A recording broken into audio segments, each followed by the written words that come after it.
I couldn't have reached this stage in my legal battle without the generous and sustained support of thousands of ordinary supporters of myself and the late Alex Salmond. For those not familiar with my story, it began in 2020 in the wake of the Alex Salmond trial, in which he was acquitted of serious allegations levelled against him by a cabal of politically motivated individuals. It is my long-standing belief, and that of many of those familiar with this case, that Alex and myself and other prominent activists were the target of a close group of very senior officials who colluded with the police and Crown to have myself, Alex and others ultimately jailed, and they did this for very clear political objectives. I myself was cited as a witness in Alex's defence, although I wasn't called when the Crown case against him collapsed. That case was essentially made of straws.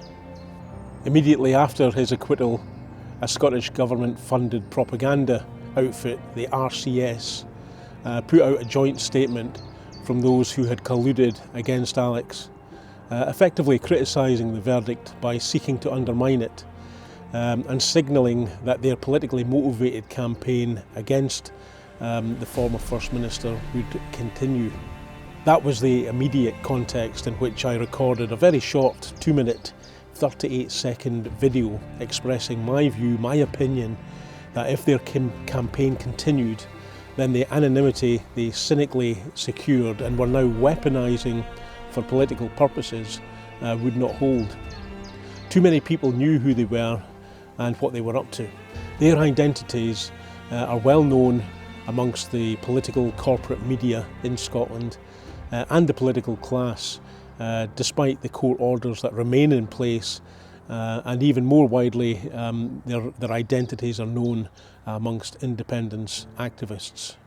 Notwithstanding that, I would not and have not sought to identify those individuals who are subject to these court orders that grant them anonymity, and they remain in place, those anonymity orders, and I would urge others to do likewise, given the apparent eagerness of the Crown Office, Scotland's prosecutor, to jail anyone who seeks to do so. After my video was published on a closed link on YouTube, I was contacted by the corporate media who informed me that some of those same politically driven complainers who were trying to seek to destroy Alex Salmond had complained to the police about my video, claiming they were threatened by it. Of course, being politically motivated, they weren't going to rely on due process to take place and allow the police to properly and independently investigate. Instead, they went immediately to the corporate media with whom they had already colluded with in smearing the reputation of Alex Salmond. More than 2 weeks later, 5 detectives walked up this garden path and proceeded to serve me with a search warrant, seizing all of my technical devices, my phone, my computer, storage devices. I wasn't questioned or arrested at that point, but these electronic devices were taken away for forensic examination. The senior investigating officer made it clear that he and his team were the same officers who had worked on Alex's failed prosecution. These officers normally work on murder cases, but here they were, all 5 of them, in my garden, in my house, because of a 2-minute, 38-second video in which I expressed nothing more than an opinion. Remember that the next time we hear calls for additional police funding. 5 weeks later, I was invited to Edinburgh, where I was formally arrested and questioned over this same short video that I'd made. No other evidence was presented, and I was released shortly afterwards. Initially, I was charged with a communications offence, but that was later amended after, I'm presuming, the Crown Office realised that their own guidelines on prosecuting for this offence could not be met. Instead, the charge was amended to the catch-all breach of the peace, and my case was sent for trial at Jedburgh Sheriff Court. We have since discovered that 5 deputy fiscals, they won't disclose which ones, their identities are also protected, discussed my case before referring it to the Crown agent for a final decision on whether to prosecute. That's 5 fiscals and the Crown agent, the actual chief executive of the Crown Office and senior legal advisor to the Lord Advocate. When has that ever happened before in a breach of the peace case? It was a strange time coming in the middle of lockdown, and although I was entirely clear throughout that I had committed no crime, it was equally clear to me that there were wider political games being played out. My lawyers informed me that if found guilty, I potentially faced a year in prison, although given I had no previous criminal record, this would likely be reduced. But imprisonment was not off the table. So I waited, and I waited. As many others have commented, as was the case for Alex, the process was ultimately the punishment. Eventually, my trial day arrived. I appeared at Jedburgh Sheriff Court, and the Crown case against me opened by playing the 2-minute 38-second video on a large projection screen in the court. The fiscal made some comments around when and how the video had been seized, and then sat down. No other evidence was led. A clearly perplexed Sheriff Patterson addressed the hapless Fraser Matheson, the local fiscal, and said to him, "I'm sorry, Mr. Matheson, is that all you have?" Matheson rose to his feet and offered to play the video again, evidently to the astonishment of Sheriff Patterson. "Why would we watch it again? We've just watched it," the sheriff said. That was essentially the end of the Crown's submission, a 2-minute 38-second video, the only evidence presented, the veracity of which was not disputed by either side. My lawyers then took to their feet and proceeded to highlight the frankly ludicrous claims that anything in the video could have been interpreted as either offensive or threatening. The words that appear to have caused most fear among the politically motivated complainers was my observation that they would reap the whirlwind. My solicitor advocate highlighted that the phrase was common political parlance uttered regularly in popular culture and by many politicians, including a certain Nicola Sturgeon. Indeed, had I been required to take the stand to give evidence, I would have been required to swear on a book in which the phrase first appears. Such was the lunacy. In the end, Sheriff Patterson threw the case out, accepting I had no case to answer a motion from my defence team. He added that no reasonable person could have been offended by the comments I made in that short 2-minute 38-second video. Ergo, those who had complained are not reasonable. Sheriff Patterson added that the comments made by me were an opinion and nothing more. And that might have been the end of that. Except I was contacted by a large number of people in the political and legal sphere, and even several serving and former police officers, urging me to pursue the Lord Advocate, who leads Scotland's prosecution service, and the Chief Constable for what is known as malicious prosecution.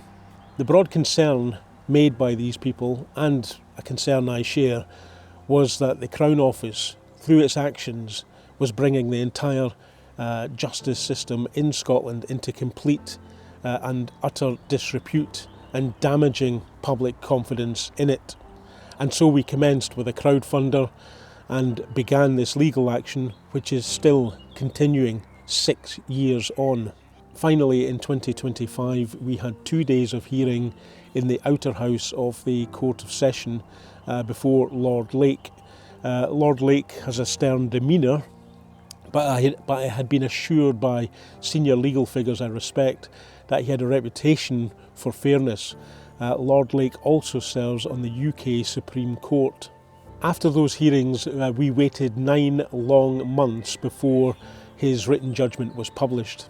The full judgment can be found on the Scottish Courts page, but in summary, Lord Lake effectively dismissed my case on the grounds that the Lord Advocate, as the law stands, has absolute immunity from any claims brought against that senior legal position when claims against it are made for malicious prosecution, unless the person claiming has in fact been imprisoned as a result of that malicious prosecution. That situation arises from a piece of legislation that was passed by the UK Parliament, the Criminal Justice (Scotland Act 1995. And it is a situation that was later described just a few months ago in the Scottish Parliament as patently absurd. However, Lord Lake's judgment could have been, should have been perhaps, the end of it as far as my claim was concerned. But when you read through the judgment, although it effectively halts my claim, Lord Lake makes it plain on examining the motivation of the Crown in directing the initial prosecution of me that viewed objectively, he said, there was no reasonable or probable grounds for bringing the case before any court. That, of course, is damning enough, but he didn't stop there. He highlighted that the police and Crown Office admission that they had acted with a degree of ulterior motive. They conceded this in written statements ahead of court hearings, that they wanted to send essentially a chilling effect among Alex Salmond's supporters by prosecuting me, that was evidence in itself of possible malice in their decision to bring the prosecution against me in 2020. But the real kicker for the Crown came right at the end of Lord Lake's judgment. Lord Lake made a formal legal declaration that because of the immunity granted to the Crown by the UK Parliament, my human rights, namely Article 6 of the European Convention for Human Rights, ensuring I had a legal remedy through a fair trial if I believed there had been an injustice, had in fact been breached. The judgment concluded that as things stand, Scots law in this respect is incompatible with the European Convention for Human Rights. Although Lord Lake was dismissing my claim, this was a major and significant win in the substance of our arguments and claim against the Crown, and left and still leaves the door wide open for us to appeal to the European Court for Human Rights to have this situation determined by them and remedied. The judgment prompted an urgent question to ministers in the Scottish Parliament from Fergus Ewing, himself a former solicitor, Cabinet Secretary and a former member of the Scottish Government. Fergus highlighted the need for fresh legislation to come before the Scottish Parliament in order to make Scots law compatible with Scotland's international obligations under ECHR. So all of this put the Lord Advocate in a very difficult position. Lord Lake had made it clear that we had a statable claim had we been able to move to the proof stage, and ministers in their response to Fergus Ewing were tacitly agreeing that fresh legislation was almost undoubtedly going to be required. So the Lord Advocate chose to appeal Lord Lake's judgment, even though the judgment ended my claim against her. Of course, it's a gamble, but either way, it places me in a very strong legal position, whatever happens next. We had 2 further hearing sessions before 3 Court of Session judges last month in the Inner House. The footage of those hearings and the proceedings themselves are available on the Scottish Courts page, and I won't say any more about them as at the time of recording we are still waiting for their written judgment, but we are optimistic. That all said, these legal proceedings and this process do not come cheap. I've been very, very fortunate to have the support of thousands of individual people from the independence movement, supporters of Alex Salmond and others who have given generously to my crowdfunder. But the reality is this kind of legal case, this claim that I'm making, is well beyond the reach of most ordinary people, even those on a reasonable wage. I put out a fresh bid for donations to my crowdfunder just before the Lord Advocate's appeal was heard, and we just recently, in fact just in the last few days, received the court costs for those 2 days in the inner house of the Court of Session, and they are significant. I am therefore in the unenviable position of once again appealing to supporters to enable us to continue this fight. People have been exceptionally generous, and I'm acutely aware of the wider financial pressures that everyone is currently under. There is no wealthy backer on the horizon for me. I don't have rich pals that I know of willing to help secure a proper legal remedy and continue this legal fight to the next stages, despite the now very strong legal position that we're in.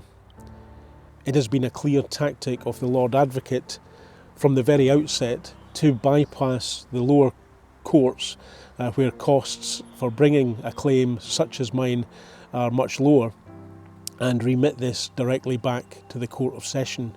The Crown is able to draw on unlimited financial resources, paid for by taxpayers of course, to defend their actions, which now 2 Scottish courts have ruled were effectively unwarranted and indicative of a malicious prosecution. But for myself and my incredibly determined and committed legal team, Solicitor Advocate Gordon Dangerfield, Senior Counsel Andrew Smith KC, and the Stoic Solicitor Liz Coyle, we are focused on seeing this out as far as we can, but to do that we're going to need your help once again. Lady Lilliard battled on, driven by a desire to secure justice for her slain fiancé. She did not survive that battle, but the Scots proved victorious at the Battle of Ancram Moor because they never gave up, never surrendered, and steadfastly refused to bow the knee to those who sought to subjugate Scotland. If we continue to fight, we have a real prospect of bringing all of those responsible in this long, dark saga to account. If we stop now, we are guaranteed to fail in that respect. So I would urge all those who can support us, if they possibly can, to do so. Thank you for your support. Alapa Gubra.